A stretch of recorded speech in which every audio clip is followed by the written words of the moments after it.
Living and leading by example. Do you realize that whether or not you are aware of it, how you're living right now is living by example? And you are leading by example to your children, to your friends, to your spouse, to your parents, to people that are watching you that you may not even know are watching. Now, I have Omuugn with me today, and we are reading from the Insights and Wisdom of Omuugn. We are reading from pages 205 to 211. And I want to share this with you. I've known Omuugn my entire life. Little secret, he's also my dad.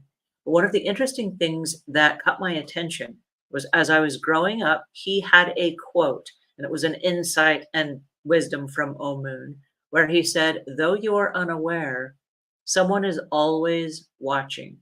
And that stayed with me my entire life because now we have home security cameras, and as a professional cleaner, people can watch us on their cameras.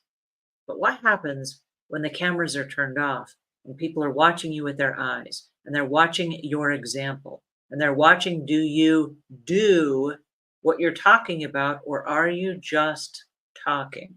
Interesting ideas. So here we have today to unpack from the insights and wisdom of Omuugn. Omuugn himself talking about living and leading by example. Please help me welcome Omuugn. How are you today? Well, really good. How are you? I'm very good, thank you. And it is a beautiful spring day where you live. Is that true? It's a beautiful spring day in eastern Oregon. It's kind of chilly down in the 30s, but Mm. it's a beautiful day. I am in North Carolina, and it normally is sunny here, but today it's a cold, wet, rainy, windy day, and I got my little jacket on, and I'm bundled up here, excited to learn some more great ideas from you. Well, good. So today we have a really interesting topic, which is living and leading by example. And so I would like to start with a breakdown of example and why you chose to include this in your book as a leadership and good parenting skill to have. Well, we may not know it, but we influence the people around us by our behavior, by our actions, by our achievements. Everything we do, people are looking at us. And this includes our family members, friends, all different kinds of people, even people that we're not aware of. And so it behooves us to portray to others what our beliefs and values and our moral character really consists of. And so, whether we like it or not, we are a powerful influence on other people, for good or bad. In fact, I'd like to actually start out the show with bad examples because That would be fun. I was told at one time that you tend to remember the last thing you hear on a presentation. And so I wanted to end on a really positive note. And so I wanted to get this one sort of out of the way, but it's kind of a critical aspect of examples because we're surrounded by negative patterns, negative habits, negative people. And uh, we have to go through a certain decision making process for the choices that we make in life. And, bad examples can really prompt us to reflect on our own values and principles. And it inspires us in a way to make meaningful changes in our lives vicariously. You don't have to go through all of the bad experiences yourself. You can look at other people. I know you have a program, for example, on hoarding.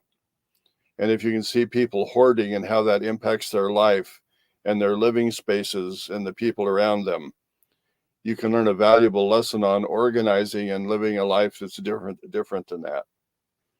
Uh, when I was very young, I had an experience, well, many experiences with, for example, profanity and people arguing and fighting in different situations in my life. And I learned from example that those were not things that I wanted to carry into my life. And so by observing and looking at people, how they were interacting with each other, how they were speaking, Fighting and quarreling never seemed to get anyone anywhere that was beneficial. Yelling and screaming at people didn't ever seem to work. And so I began to identify patterns and habits and things that I didn't want to carry on into my own life. And so I think that a lot of those negative examples that we experience can be very beneficial to us if we use those for self-analysis and introspection. And we can change our own behavior, we can change our own values by being aware of what does not work for other people, or being in a situation that we no longer care to be in. We prefer something else. And so sometimes the actual contrast between bad example and good example is so stark that it should awaken us to the reality that everything that we do really has meaning, and we need to put aside all of the negative things. We need to make decisions that we're not going to yell and scream and argue and fight and use bad language and all of those things, because we've already learned from observation that they don't serve us well. Let's stop on that for just a second, because we are assuming that there is a mature, advanced, elevated person that's making that decision. But let's back up for a second. Let's say, for example, that we have a teenager who is just growing up through the ranks and they haven't really developed their brain power yet. And they see on TV that the other kids that are cool are smoking, or they're vaping, or things like that. And they think, oh, wow, that's so cool. This person is famous and they're popular and they're hip, and I want to be like that. Therefore, I want to smoke or I want to vape, for example.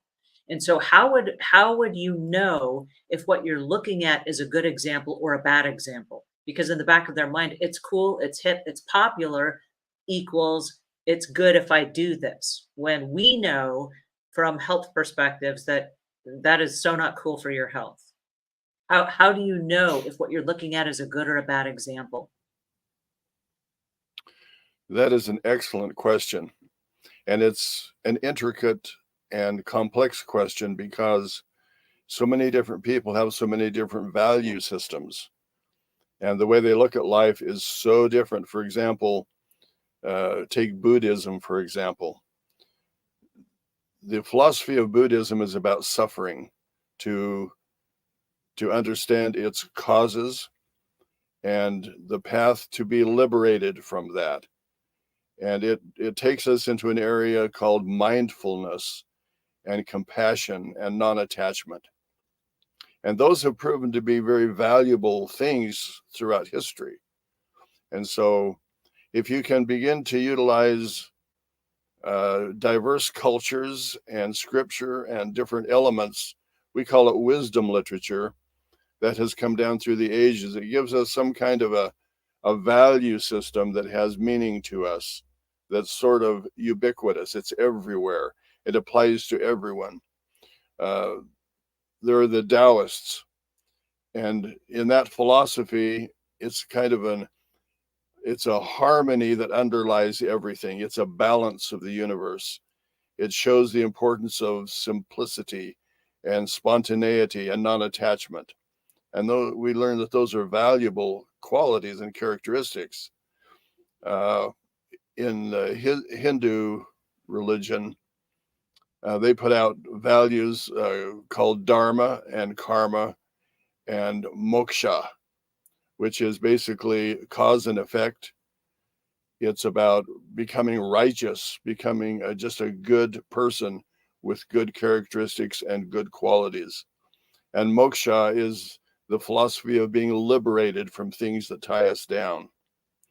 And so we begin to analyze philosophies and insights that have come down through the ages. For example, a lot of people quote Confucius, and that was sort of an emphasis on moral values and things like benevolence and being a righteous person and having propriety in our relationships. And it brought out the importance of family and social harmony.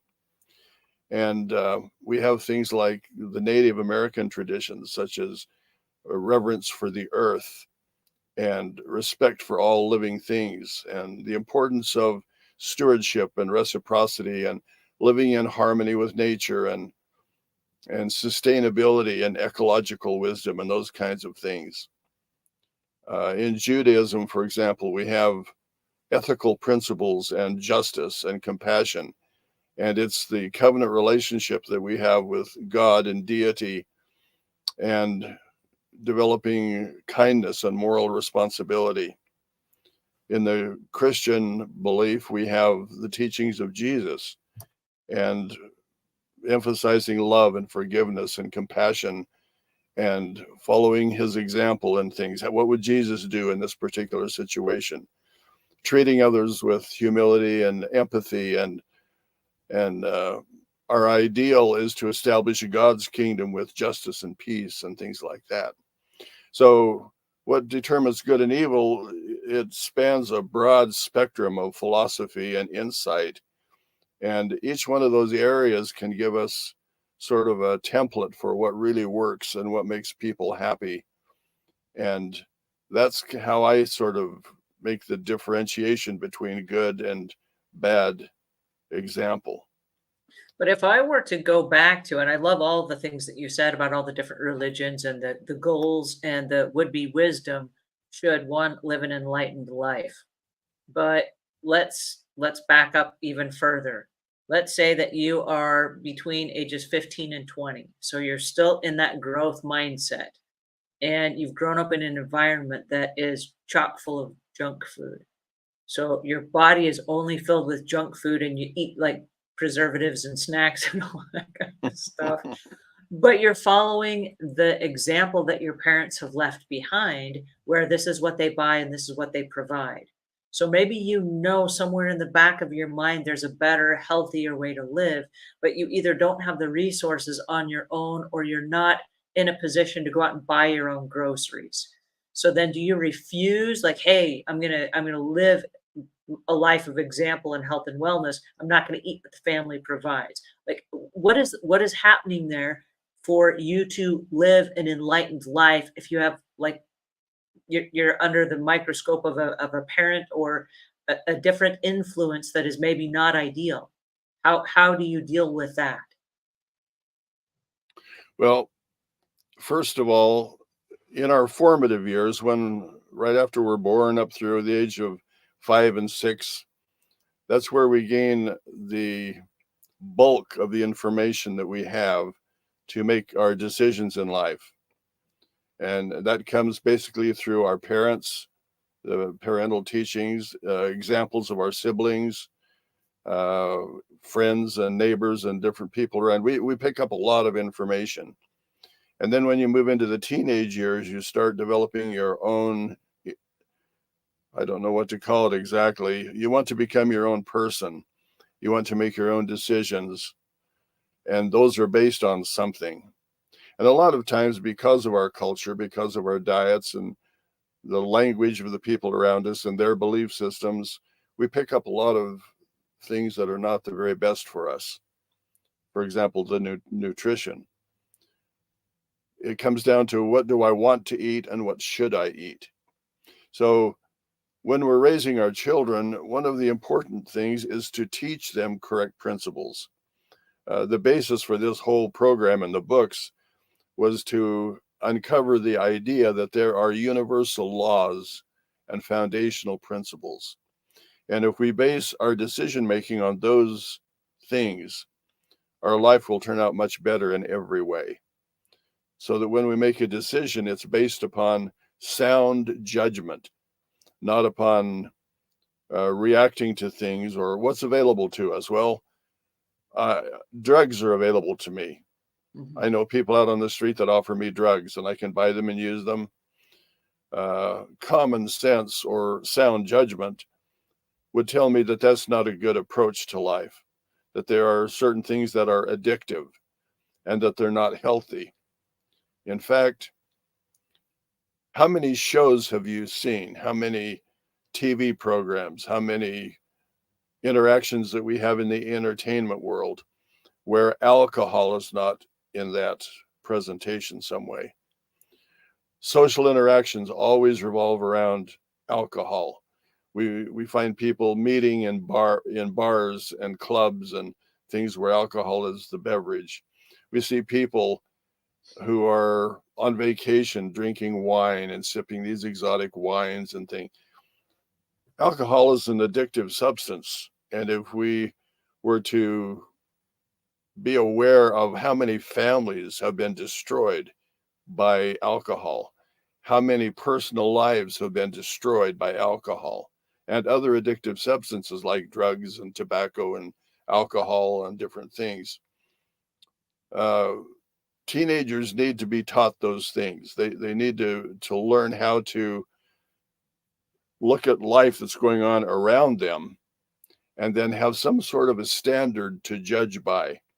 If we teach our children the universal laws and foundational principles, then they have a methodology to judge. And if we let everyone learn by experimentation or do what their friends are doing or something like that, following bad examples, then they're open to all of the negative aspects of what an example should be.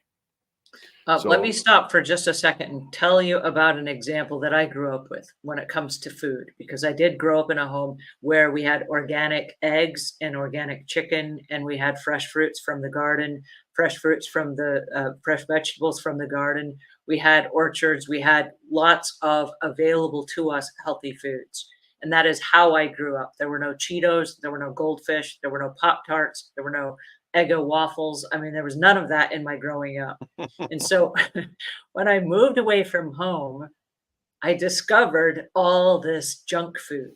Okay, now my upbringing was one of leading by example. Okay, I grew up in a home where all the health foods were already provided for me. And I went out on my own. I was like, yes, I'm free. So I set out and I ate potato chips and French fries, and I joined some social groups where instead of going out for wine and alcohol, we went out for Haagen-Dazs ice cream almost every night. We went out for treats. I discovered Milk Duds and all kinds of Reese's peanut butter cups and fun things. In the first year that I moved away from home, I gained weight. I went from 125 to 186 pounds the first year that I moved away from home. And when I came home for Christmas, my family said, wow, you look like you've eaten well. And I kind of was like, what does that mean? And when I started looking at it, I realized without really realizing it that I had put on a lot of extra weight. And it wasn't until I started thinking through that, because it kind of hurt my feelings. I was thinking it was really fun, but I know better. And it's not going to help my health in any way. And are there any good logical reasons for eating all of this kind of junk food? And there weren't any. I knew better. And so I had to make a conscious decision.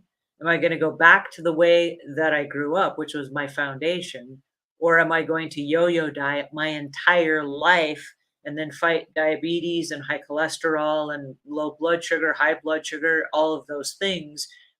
Or am I just going to get back on track?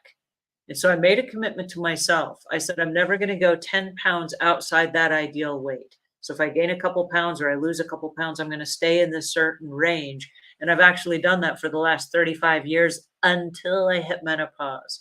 And then some weird wackadoodle stuff started happening, and I'm trying to resolve that right now. But what's interesting about it was I had the foundation. And so instead of just saying, oh, these are good ideas, you actually led us by example. You taught us, and then you followed what you taught. So you weren't just speaking, you were walking the walk. And I can't tell you how important that was to me, because there was a window I could have gone dynamically in a different direction. And boy, did it taste delicious. But it didn't have long-term effects that were going to serve me for the rest of my life. So, I mean, here I am at middle age, and I'm not on any medications. I don't have any heart pressure, blood pressure medications, cholesterol medications. I'm not on any of those things because I believe that by maintaining my health and wellness as I've gone along, it's really served me over the course of my adult years. And so I don't know, I think I'm like in the 20s, but I know age-wise I'm twice that, you know.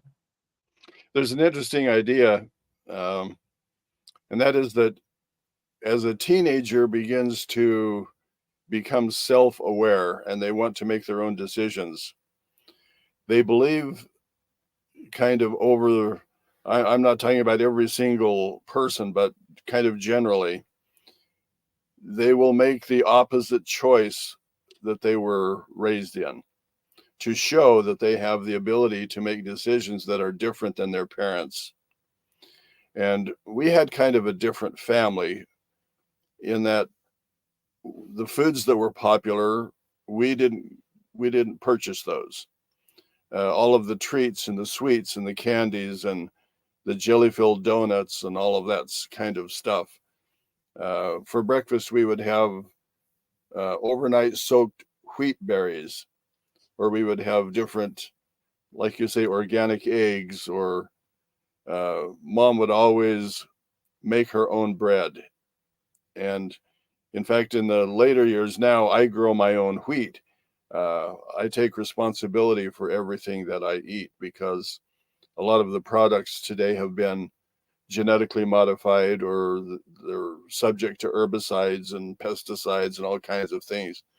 You have to really kind of take charge. But anyway, we were kind of a weird family in that we didn't live like society lives. We didn't eat their food. We didn't make a lot of their, like, their dress standards and things that were going on in the entertainment industry and the music that was played. It was moving into music that I felt was not conducive to the environment that I wanted in my home. So we made a lot of decisions to sort of control our environment. And I noticed that a lot of my own children, when they got to the teenage years, they wanted to be different. And so it was interesting to me that we were already different. And when the teenagers chose to be different, they chose to sort of put aside the things that we had been teaching them, and they moved sort of out into the world and adopted that standard to be different, not realizing that they had just become like everybody else and that they were already different. So Well, it's kind of an interesting twist on reality that that they would choose to be different by being the same as everybody else. another one of those moments of trying to be different is we did grow up in an environment where we grew up primarily with no television. And the thought of education and reading books and educating yourself and learning and thinking and writing and those kinds of things were valued at a higher value than, I'm going to say, just what was ever on TV. And so there were programs that were on, and there were rare occasions when we would gather together as a family and we would watch something on TV, but it wasn't very common. And so growing up, to be different then is to watch TV and just have it playing in the background of our lives or whatever. And it is such a distraction to me that I realize, and I was thinking about it the other day because I've been on my own, living out on my own for 35, 40 years or something now. And as I was out realizing, I've got 3 TVs in my house right now. And I was thinking the other day to myself that in the time that I've been married, which is the last 22 years, I've probably turned the TV on by myself when my husband wasn't at home one time. I just don't watch TV, and if I have a preference, the TV is off. And I don't prefer music, I prefer it to be silent so that I can be alone with my thoughts and I can actually be processing my thoughts, and then I can be open to thoughts that would come into my mind and then analyze those and then learn and study and then have control over what it is that I'm thinking. And so I was just thinking that so many people today being different was turn the TV on, let it just roll in the background, keep you company while you're working, doing your thing. No, turn it off. That's the environment that I grew up in. Again, learning by example. Well, that is a good example of example, because apparently you have learned through your experiences that there are things that are valuable. Your time is valuable. Your values, your system is valuable. And so you have kind of a standard to judge by because you've experienced maybe both sides of that a little bit. So we don't realize how we affect other people. And like you say, someone is always watching. And a lot of times we're not aware of that. But kind of an aspect of this too is that there is a law called cause and effect. And when we're experiencing the effect of something, which might be a bad habit or one of the negative things that we've talked about, we need to go to the cause of that. For example, if you do have a health problem, what would produce that? Or if you were overweight, what would produce that? What is the cause of that condition? And we need to start living our life focused on causes rather than effects, because effects are sort of remedial, where cause actually creates the thing that you're going to experience. For every action, there's an opposite and equal reaction. It's the same thing, cause and effect. So we want to be examples of good causes. And if we understand the universal laws and the foundational principles, and then there's the whole area of talking about those things, thinking about those things, and putting those things into action so that there is an alignment with what we think and what we speak and what we do.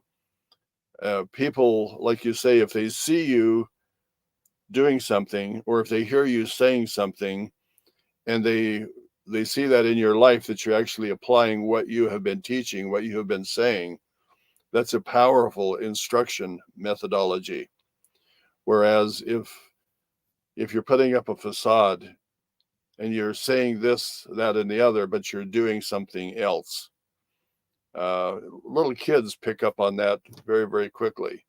It's sort of the Santa Claus syndrome, where you grow up believing in Santa Claus, and then one day you realize there really isn't a Santa Claus. And then you realize that you are Santa Claus. So you go through that, you go through that process. In fact, there were two little boys walking home from church, and the one said, "Do you believe in the devil?" And the other little boy said, I think it's kind of like Santa Claus. It turns out to be your dad. No. Well, that could be a bad example. So anyway, we need to be aware of those kinds But of things. let's talk about that for a second, because as a father of 19 children, you had a real opportunity to lead by example. And I grew up in a home that was filled with lots of examples that I look at and I say, wow, what a great foundation for me to start my life on as I grow out to be an adult. But what if your environment, your upbringing was not that way? What if you grew up either in a broken home, or you grew up in a home where there were bad examples that were set for you, but your intrinsic desires are that you want to be a good parent and you want to be a good human, and then you're starting your life with just a history of really bad examples?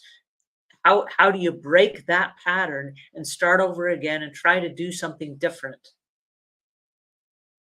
Well, back when I was a young lad, it was right in the first days of television. And in the first days of television, everything was pretty straightforward. Uh, when people got ready to go to bed, both men and women had pajamas on. And if you saw the master bedroom, you would see two twin beds. And everything was just pretty strict. There were no swearing or abusive language. There was no guttural language. There was no profanity in any of the shows in the early days of television.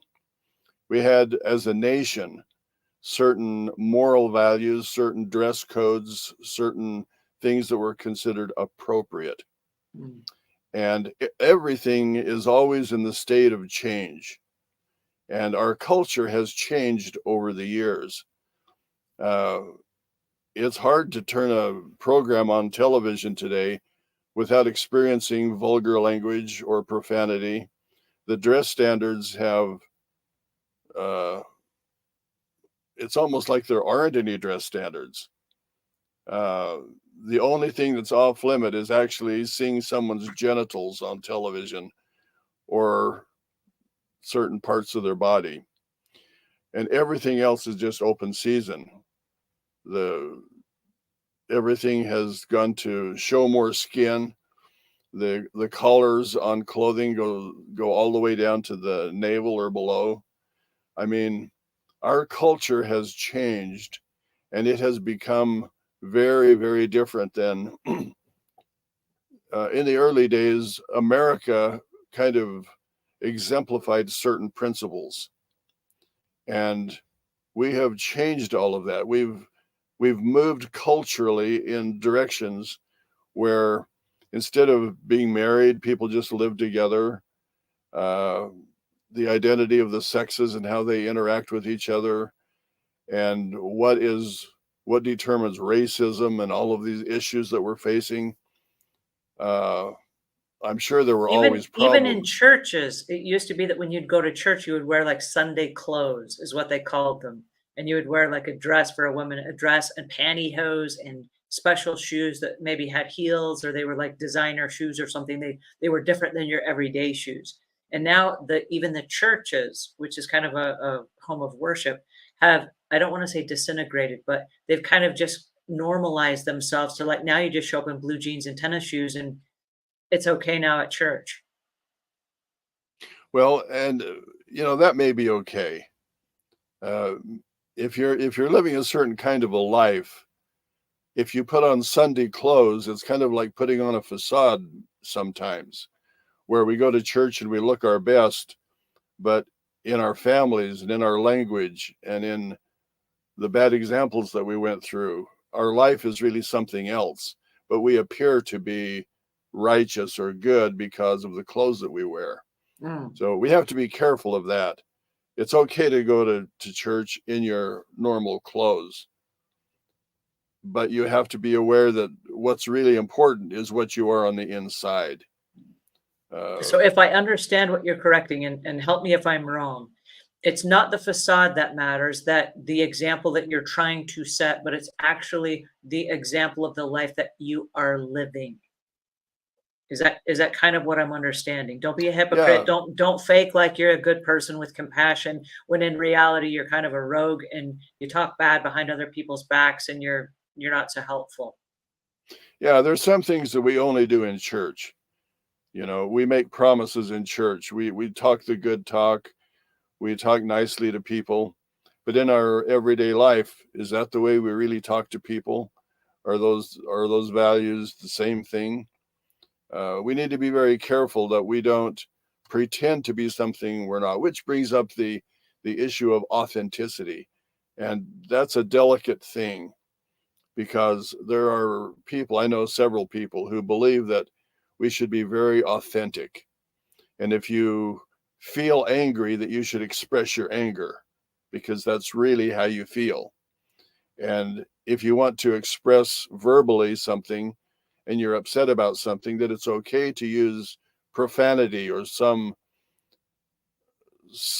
verbiage that expresses how you actually feel. And that's being authentic. But I think we need to be really careful, because if you want to be authentic, you should work on your character and on your traits until they become the real you. And because of your discipline and your standards and the training that you put yourself through, you have become a different person through that process. And that should be the authentic you that you express. You want to express the example that you want other people to follow. I had a person helping me dig a hole. I wanted to plant a grape on my grape arbor, and I noticed that the person was cursing and swearing at this hole and beating there was some rocks in the hole. He was beating the rocks with a shovel, and he actually broke my shovel. Mm. And I went over and I said, I prefer that we don't get in an argument with a hole in the ground. That's never that's that's never going to go anywhere. That's a battle that you cannot win. You just cannot win to do that. So if you're going to do something, I want you to enjoy doing it. Mm. If you don't enjoy digging a hole to plant my grape in, and I want my grape to be happy in this hole, I want it to have positive vibrations. I would prefer that you not dig the hole. I would prefer to dig the hole than to have a hole dug in this manner. Mm. So if you want to be authentic, you should develop authenticity that is based on real value, real moral value, real traits and qualities that you want integrated into whatever you're doing. So we want Let's to go back. Let's go back to a second where you were talking about at the very beginning of our conversation about the negative examples that we see in our lives. And I think it's a real interesting concept to bring up because many of us pick up things from people around us, whether we're aware of it or not. And I know that many kids that go to public schools will learn things from their friends on kind of like, oh, society does this, that, and the other. Therefore, this is how we do that. I know that when I was a teenager, I was going to I was swimming at the local swimming pool, although I was homeschooled. And because I was homeschooled, I wasn't seeing what all my other friends were doing. And therefore, I missed some of those socialization skills. And I remember one time I was at the swimming pool and I saw a girl putting on mascara. And I was like, what is that? And why don't I have any? And I was learning by her example that at this age, we wear mascara. I'm not really sure what the purpose of it was at that age, or why I didn't have any, or why I needed some, but we learn our socialization skills from those around us. So if we want to become the person that we prefer, what is the process we go through on looking at the world around us? Because that's where we take our cues from. We take it from social media and from the internet and from television and from our friends and from the people around us. How do we break down those cues into knowing that this is something that is going to propel me forward to become the person I prefer? Or I'm just going to get stuck in a rut doing these weird things that I think are how we're supposed to live. And I'm not really sure if I'm right or wrong. How do we know when we're on the right track? Well, as I mentioned, with the cultural change from the 1950s to the present day, a lot of the people who are looked upon as examples, sports figures, entertainment people, movie stars, musicians, those kinds of people listen to what they say. And companies will pay millions of dollars to have these people endorse their products because they are so influential in the lives of people. And if we're getting our examples from those kinds of people, then our our standards are always in a state of flux. We really never know where we stand on anything.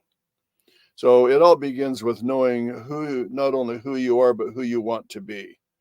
You need to be able to have a way of looking at yourself to judge whether or not you're on the path of becoming the person that you really want to be. And that's basically why I wrote the books, is that we need to identify all of the different traits that make us who we are. For example that we're talking about today. What kind of an example am I for my children, for my friends, for the people that I'm around? What kind of an example am I for myself? Am I living the way I want to live when I'm all by myself, Mhm. or the way I project myself to other people, is it really a facade and I'm really something different? So we need to start by knowing who we are and knowing who we want to be and who we should be, and incorporate those values and those standards so that the musician who's on drugs and living a different kind of a lifestyle, that should not be our example. Our example should be someone that we really admire and look up to for good qualities. For example, in business, you have people that are very successful in business, and sometimes they're not successful in being a family person. We see their children in all kinds of situations. We see people who are billionaires who are getting divorced and their personal families have fallen apart. So people can be a mentor and an example for us in a certain area. And it's okay to look at that area and say, that's an example for me in this area. but I don't like their lifestyle. I don't like their language. I don't like their family, the way they operate in their life. There are a lot of things I don't like about them. So this is not a over across the board example that I want to follow, but they have a good quality, and that quality is an example that I want to implement in my own life or business. So In my we need to make those kinds of distinctions where we're very, very particular as to the example that we want to follow. in my own personal life, without being so granular and aware all the time, one of the things that has guided me is to stop in any moment as I'm thinking about something new. Is this new thing that I'm going to try, is this a good example or a bad example, or a good way of living or a bad way of living? My simple question to myself is, this situation or this thing, is this something I'm running towards or something I'm running from? And oftentimes that's all I need. Where I look at it and I say, oh, that's like, sugar, junk food, obesity, those kinds of things. I'm running from that, not towards that. And so this choice is leading me towards something that I'm running from, not towards. And so that simple question, is this something that I'm running towards or running from, will be the barometer of, I'm running from it, therefore keep running. Don't look back, don't pass go, don't collect $200. That's not where you want to end up. You just keep going. And so that's been kind of a little simple thing for me to use. Yeah, and we live in an interesting time where we've come to realize that our judicial system is corrupt, where our congressional people are corrupt. They are corrupt. They go in, they receive a salary of like $186,000 a year. They're in office for 8 years and they come out and they're multi-millionaires. What example is that? Because I would like to implement that in my own life. Well, those are the benefits of corruption. Oh, So I okay. don't know that you want to incorporate those. But there's a small percentage of Americans who think that we're moving in the right direction as a country. The people who are leading us are not good examples. They're not examples of honesty and integrity and moral values. And unfortunately, we've seen some of that in churches as well. And I'm And thinking of church, the well, we see it everywhere. in my area, it was the Jim and Tammy Baker scandal when I first moved to the area. And while they were putting out the image, there was something else going on behind the scenes that wasn't as exemplary as they would lead you to believe. Yeah, and at some point, we need to stop. We just need to stop and say the direction that the country is going, the direction that the religious thing is going, the direction that the health food thing is going, And the school all of the systems. different things that we don't agree with, we need to stop and say, why are we moving in this direction? Mhm. I need to be an example to turn things around and start implementing things that should be an improvement in the quality of life that we're having. So we need to be the examples in the world that we want to see. We need to incorporate integrity and honesty and sincerity and empathy and all of the qualities that make a person uh, the best version of themselves. And I think I'm glad you brought this up, and I'm glad it's in your book, because I think it starts at home. And I say it starts at home, and it kind of, has that ripple effect outwards. But I know that even in my own home, and right now it's just the two of us, and it's me and my husband. But if I set an example, like this is how we do I'll start with my car. In my car, we don't text and drive. In my car, when you hop in, you put your phone right in the console and you close the doors, and it can stay there safely. It's not going anywhere, but it's not easy to remove at a stoplight when you're sitting there and you are waiting for an extra 10 seconds. So in my car, we don't text and drive. The second thing is, if there's another person in the car, it's easy to hand them your phone so that you can't take it back, and that person's not going to let you have it back while you're in the car. Another thing is we have rules in our car. If you're in my car, we drive the speed limit. That is a rule of my car. And so if you're going to have a fast foot and you want to go super fast or whatever, you need to do it on your own time in your own place, because I prefer my safety. And so following the rules of the road. You might not like the rules of the road, you might not agree with them, but they're designed to keep us safe. And so these are the rules that are in my car, and that's what I prefer. And so I think starting at home and starting taking a stand and saying, in my kitchen, this is what we prefer. And so if you don't like this, you can go somewhere else and eat the food you want to eat. But we're not going to have this in my refrigerator and in my pantry and in my kitchen. And this is what we prefer. And these are the examples we're going to set. And then you find over a period of time, the people that you live with are like, oh, this is what we're doing now. And you mentioned we have the hoarding show.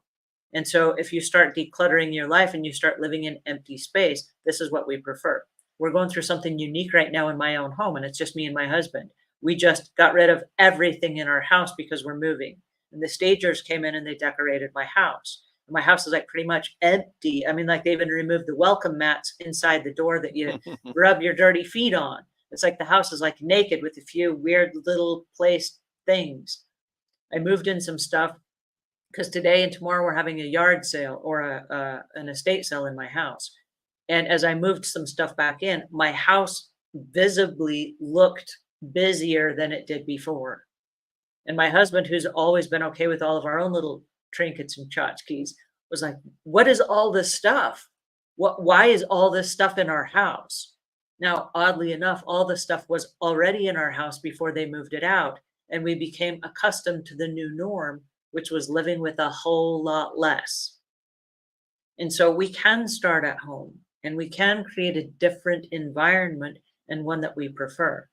And then the people that live in our space can adjust and adapt, or they'll get so uncomfortable, I'm guessing, that they leave.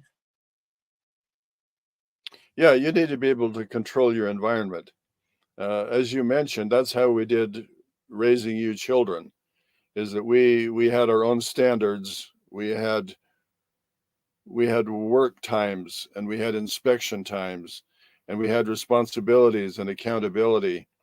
And we tried to organize our families so that everyone sort of knew what they were required to do. And we held everyone accountable. And that's part of implementing what you want to be the example for your family. And actually, as I look at my children in their adult years, I see a lot of the values that we raised you with being incorporated into all of the different ways that you live. Most of my children are oriented toward health food and wellness and exercise. And you don't see a lot of candy and junk food and things like that in their homes. Several of my children are doing homeschool and incorporating the values that they learned, because in our school system today, that has changed into this diverse culture, and your children are receiving education about things that are really parental responsibilities. And I would not want to handle those kind of situations in the public school setting. I would like to handle them at home in the home setting. Well, and you've heard the saying, the apple doesn't fall too far from the tree. And I think that goes back to the example that we're setting, because back to what you said at the top of our time together today, you're setting an example one way or the other, whether it's intentional or unintentional. You're setting an example that your children and your friends and those that are around you will follow. Absolutely. And I think we need to be more engaged with, there are a lot of people who are successful in different ways. We can see people who have a family that's really well organized. We should talk to those people and say, share with me how you organize your family and how you operate. They can be a mentor for you. Or if you're in business, find someone who's really successful in business and say, share with me some ideas. Would you be a mentor for me? Because I want to emulate what you are doing, because I see that you're successful. Or if you see someone who has a skill that you want, like a musician or an artist, or something that you want to develop, a characteristic that you want to develop, talk to those people. And most people are happy. They're actually looking for a way that they can be of service to other people and be helpful to them. And so people will willingly be a mentor for you. I have neighbors who come over to my house and say, would you help me to design my garden? I want to grow some grapes, and I see that you have a grape arbor. Could you give me some insights on how to grow my grapes? And I'm more than willing to share anything that I know with people. And so we all have a set of skills and things that we're interested in. And so we need to be able to share those skills with others, being a mentor to them. And we need to look for mentors out there who personify the skills and the traits that we want to inculcate into our own lives. So And it's I'm kind of glad you brought that up because, and let me say this and then correct me if I didn't get it right, because I've used this for the course of my life, and I'm really glad you brought it up today. But go to the expert that you want to have as a mentor. You wouldn't go to a chef if you are trying to learn business skills. And if you want business skills, you wouldn't go to a jeweler, or you wouldn't go to somebody who doesn't have those skills. You got to go to the person who has the experience. If somebody came to you looking to, I don't know, I'm trying to think of something you don't know how to do, but if somebody wanted to grow a garden, they certainly would come to you. They wouldn't come to me because I don't know those things. I don't have that skill set, but I have a different skill set I could help them with. And like you said, the musician, you go to the person who has studied the music and they understand notes, they know how to read music, they have a listening ear, and they can pick out keys and harmonies and all those things. You go to the expert in that field. Is that what I'm hearing? That's what you're hearing. I love that. And I think that's really important because one person doesn't have to have all the skills. You can have lots of different mentors or different people that are leading by example that you're kind of watching from afar that specialize in different areas that you also want to specialize in. And there's another area that we need to be aware of, and that is we basically live out of our belief system. Mm. And we pick up a lot of these bad habits because our parents weren't perfect and their teachings weren't perfect, usually. So you have to be very, very careful that your belief system is accurate. And you have to have a way of determining whether or not it's accurate. And so the more that you're in tune with universal laws and foundational principles, the more you use the time-honored concepts that have come down through the ages, you're on more solid ground upon which to make decisions. We need to be open-minded enough to say, I've always believed this thing, but it's not really true because it doesn't align here, it doesn't align here. We need to be willing to change our belief system. We need to be I want to willing. stop for a second on that because many people will think because I was brought up this way, therefore, without questioning it, therefore that is the truth. My parents believed it, their parents believed it. We grew up in this church for many generations, whatever it is, and people don't question it. And one of the things that you taught me when I was young is question everything. And it's interesting to me because I had to get okay with the thought that maybe something I once believed that was true for me at one time may have changed because my information, my level, or my experience has changed. And to me, I thought of it like an old pair of shoes. It doesn't negate the fact that at one point they were super comfortable. They took me the distance. It was a great foundation and all the things. But then at some point, like an old pair of shoes, they wore out. I got holes in them. The arch support disappeared. The treads wore off. And then I realized that my experience or my knowledge or my belief on something had changed and advanced didn't make that unclear or untrue for that phase of my life. But now that I had new information, I needed a new pair of shoes with a new support system. Does that make sense? It does. And it takes us back to the idea that everything is changing. Not only are we changing, but you talked about religion. Religions change over time. Governments change over time. cultures change over time. And so in everything in which we're involved, we need to stop and say, is the change a change that I want to make? Is that the direction that I want to go? Is that serving me now? If it isn't, then we talked a little bit before about finding Congress people who represent our belief system, finding religious leaders who really represent what we have come to believe. It may not be the same thing that we grew up with, or it may not be whatever. Things are changing all of the time, and sometimes not for the best. In fact, usually as things change, they become worse. They become worse. We need to be very, very careful of everything that we're involved in. Is it moving in the direction that I prefer? Is it making me a better person? Because I want to always be learning. I want to be growing. I'm in the process of becoming a better person. I don't see myself as having arrived at anything. I want to be open-minded, and my focal point is truth. I want truth in diet. I want truth in exercise. I want truth in religion. I want truth in everything that I do. And I have to have a way of determining what is true and what is not true. And I listened to a podcast the other day and it kind of caught my attention because I'd never heard it this way. It was Ed Milet, and he said, and it just kind of hit me while I was driving down the road. It hit me in a weird space. He said, if you're wondering if something is true and it's better for you, is it the highest vibration? Because if it's on a lower vibration, the lowest vibration is always going to be the wrong, negative, something from the adversary, not something from truth and the highness and the bestness of yourself.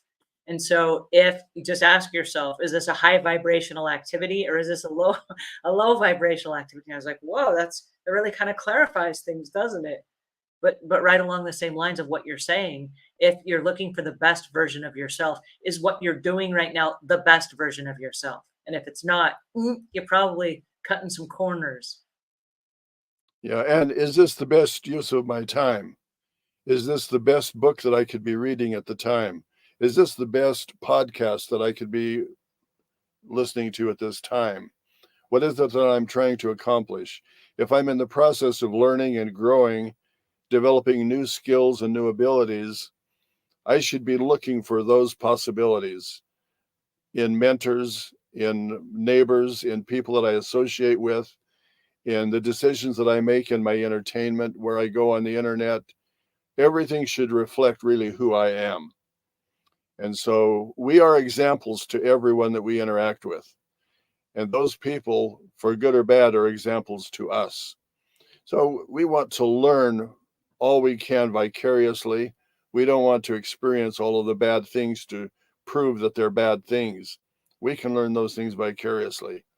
And we should be implementing into our lives all of the things that we want to become, that will make us a better person, that will raise our vibrations. Everything ultimately is a vibration. And we need to learn how to discreetly differentiate between vibrations. We can feel negative energy, we can feel positive energy. And if we're involved in negative energy, we need to polarize that energy in the opposite direction. We are in control of how energy flows in our lives. And so let's be an example of those kinds of things. We want to be better. We want our families to be better. We want our nation to be better, our culture to be better. And we need to be the examples of what we want to see in all of those areas. As we wrap up today's show, because we are coming to a fast close, thank you so much for your time today. What one actionable step can we leave with our viewers? Like if I'm going to leave here today and I'm going to practice one thing, what one thing can I do today that will make me a better example for those people that live in my home? It's the same thing that we say every week, but I'll say it again because it's so important. And that is awareness. You only respond to things as you become aware of them. So if you will stop and begin to analyze all of the different aspects of your life and be aware of what's happening in your relationships, in your marriage, relationships with parents and children, every interaction that you have with anyone, stop and analyze what that should be and how it is, and does it meet your needs? Is it what you prefer? Awareness is the key to everything. If you're not aware, you're not going to change. You're not going to be a good example. You won't be consistent. You won't be trustworthy. You have to be aware of the life that you're living and everything that you do. You guys heard it straight from Omuugn. When you are aware, you have choices. Thank you so much for your time today and your wisdom on examples. I hope that as we all go forward this next week, that we become the examples of the people that we want to be in our lives, so that the people that are around us can mirror that back to us. Thank you so much for your time today. I really appreciate it. And thank you guys for joining us. This was really a lot of fun. We'll be here same time, same place next week with the insights and wisdom of Omuugn. We'll see you then.